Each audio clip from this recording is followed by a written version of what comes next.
کرام کی کیا خوبی تھی؟ ان میں ایک خوبی ایسی تھی جو ان کو پوری امت سے ممتاز کر دیتی ہے، سمعنا و اطعنا، سنا اور مان لیا۔ ہمارے تو میرے بھائی ایک مسلمان عورت شادی شدہ ہو جاتی ہے،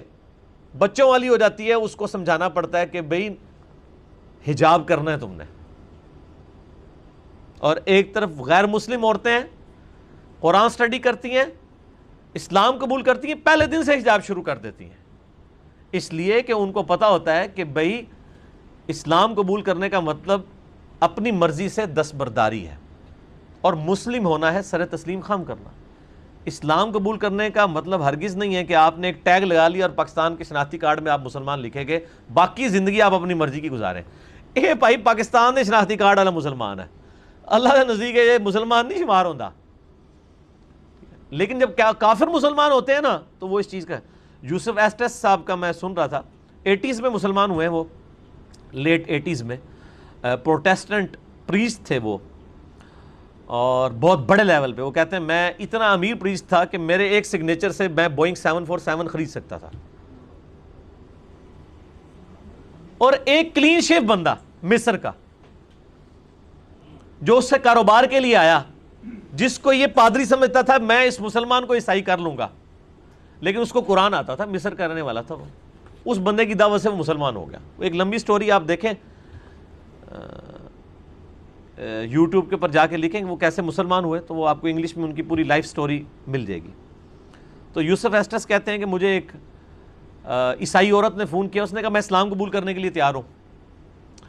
لیکن میں نقاب نہیں کر سکتی، اس لیے میں اسلام نہیں قبول کر رہی۔ تو یوسف ایسٹس کہتے ہیں تم اسلام قبول کر لو، نقاب بے شک نہ کرنا، تم حجاب بے شک نہ کرنا۔ اس نے کہا کہ میں نے تو قرآن سٹڈی کیا ہے، اللہ کا تو حکم ہے مسلمان عورتوں کے لیے کہ وہ حجاب کریں، کیا میں مسلمان رہ جاؤں گی کلمہ پڑھنے کے بعد اللہ کا یہ ایک حکم نہ مان کر؟ تو وہ یوسف ایسٹس تھے، تو میں ہوتا تو میں نے کہتا ہاں جی پاکستان کے شناختی کارڈ میں آپ مسلمان ہی ہیں، بے شک نماز بھی نہ پڑھیں، ہاں اللہ کے حضور نہیں۔ اب یوسف ایسٹس کہتا میں اتنا شرمندہ ہوا کہ مسلمان عورتوں کو تو یہ بات سمجھانی پڑ رہی ہے، اور ایک عیسائی عورت جو قرآن سٹڈی کر رہی ہے وہ کہہ رہی ہے میں کیسے مسلمان رہ جاؤں گی کہ اگر میں اپنی مرضی کی زندگی گزاروں گی۔ اللہ اور اس کے رسول کو نہیں صرف ماننا، اللہ اور اس کے رسول کی بھی ماننی ہے، عز و جل و صلی اللہ علیہ وآلہ وسلم۔ تو یوسف ایسٹس کہتے ہیں کہ جی پھر 6 مہینے کے بعد اس عورت کا فون آیا مجھے، اس نے کہا now I am ready to have حجاب، اب میں حجاب کے لیے راضی ہوں، اور اس نے کلمہ پڑھا، مسلمان ہوگی۔ یہ تو ایک تقوی والی بات تھی، باقی ٹیکنیکلی یوسف ایسٹس کا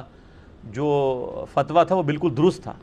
کہ اگر کوئی غیر مسلم ہے اور وہ اسلام قبول کرنا چاہتا ہے اور کچھ اسلام کی پابندیاں وہ نہیں پریکٹس کر پا رہا تو کم از کم اسے کلمہ ضرور پڑھ لینا چاہیے، کیونکہ ان 6 مہینوں میں اگر وہ عورت مر جاتی تو سیدھی دوزخ میں جاتی۔ تو اس میں پوری بات بریف کی جائے کہ ہاں یہ حکم ہے، ایسے ہی ہے، لیکن آپ یہ پہلا سٹیپ طے کر لیں تاکہ اللہ کے حضور آپ کے لیے حجت قائم ہو جائے۔ لیکن اس پوری گفتگو اور اس سٹوری کا ایک بڑا جو سمجھ لیں سینسٹیو پہلو ہے وہ یہ ہے کہ مسلمان عورتیں جو بائی برتھ مسلمان ہیں ان کو کون سمجھائے گا، جو جنت کا ٹکٹ اپنے جیب میں لے کے بیٹھی ہوئی ہیں۔ یوسف ایسٹس جو ہے وہ انٹرنیشنل پیس کانفرنس پہ ڈاکٹر ذاکر نائک کی دعوت پہ انڈیا گئے، 10-12 سال پہلے کی بات ہے، تو وہاں پہ انہوں نے کہا کہ مجھے شرم آ رہی ہے کہ میں بعد میں اسلام قبول کر کے جو بائی برتھ جنتی پیدا ہوئے ہیں مسلمان ان کو میں آ کے اسلام سکھا رہا ہوں۔ اس نے کہا آپ کو چاہیے تھا آپ ہمیں آ کے اسلام سکھاتے، ہے تو شرم کا مقام ہے نا۔ اور یہی شرم کا مقام ہمارے علماء کے لیے ہے کہ آج لوگ دین سٹڈی کر کے علماء کو بتا رہے ہیں کہ بھائی آپ کے بزرگوں نے جو قرآن اور حدیث کے ترجمے کیے ہیں اس میں تو یہ لکھا ہے، آپ کس طرف جا رہے ہیں؟ تو یہ آگے سے پھر وہ ایسے لوگوں کے جن کو کہتے ہیں گلے فٹ ہو جاندے نے تے گاٹے فٹ ہونے کی کوشش کرتے ہیں کہ یار یہ کیا کر رہے ہیں۔